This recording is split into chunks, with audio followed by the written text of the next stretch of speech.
Panjgur border बचाओ तहरीक ने CPEC road के करीब टेंट लगाकर एहतजाज शुरू कर दिया।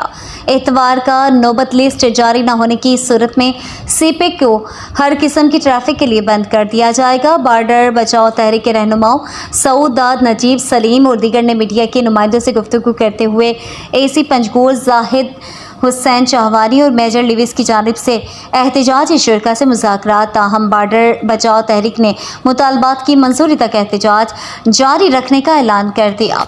तफसीलात के मुताबिक बॉर्डर बचाओ तहरीक की जानिब से बॉर्डर पर हुकूमती शराइत के खिलाफ और दीगर मसाइल पर सरदार के मकाम पर सीपेक रोड के साथ जमजम होटल के सामने टेंट लगाकर धरना दिया है। बॉर्डर बचाओ तहरीक के रहनुमाओं ने मीडिया के नुमाइंदों से गुफ्तगू करते हुए कहा कि ज़िले इंतज़ामिया बॉर्डर के मामलात को हल करने के बजाय मज़ीद मुश्किलात पैदा कर रही है, जिससे पंजगोर अवाम में नफाक और नफरतें जन्म लेंगी। बॉर्डर बचाओ तहरीक ने जो 4 मुतालबात ज़िले इंतज़ामिया के सामने रखे हैं वो पंजगोर के जुमला अवाम के मुतालबात हैं। इतवार के रोज़ बॉर्डर की बंदिश से हज़ारों अफराद बेरोज़गार हो चुके हैं। हुकूमत और मकामी इंतज़ामिया अवाम में जारी बेचैनी दूर कराने के लिए इतवार की छुट्टी का फैसला वापस ले और लोगों को इतवार के रोज़गार बॉर्डर पर काम करने दें और सब तहसील क्लर्क के इलाका अगर में मज़ीद एक एंट्री पॉइंट खोलकर आवाम को रोज़गार के मज़ीद मौक़े दें।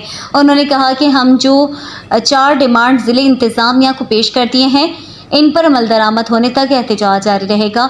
उन्होंने कहा कि ज़िले इंतज़ामिया की तरफ से मुतालबात की मंजूरी में ताख़ीर अवाम में मज़ीद इश्तियाल का सबब बन सकता है और वो मजबूरन सीपेक को बंद कर सकते हैं।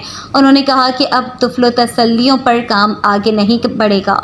ज़िले इंतज़ामिया अमली तौर पर साबित करे कि वो हमारे मुतालबात को मंजूर कर रहा है और बाकायदा नोटिफिकेशन की सूरत में हमें मुतमईन करे। उन्होंने कहा कि ऑल पार्टीज़ अंजुमन ताजरान कमेटी, सिविल सोसाइटी, राब्ता कमेटी, प्रूम और दीगर से सलाह मशवरा जारी है। किसी भी वक्त सीपेक को ट्रैफिक के लिए बंद करेंगे।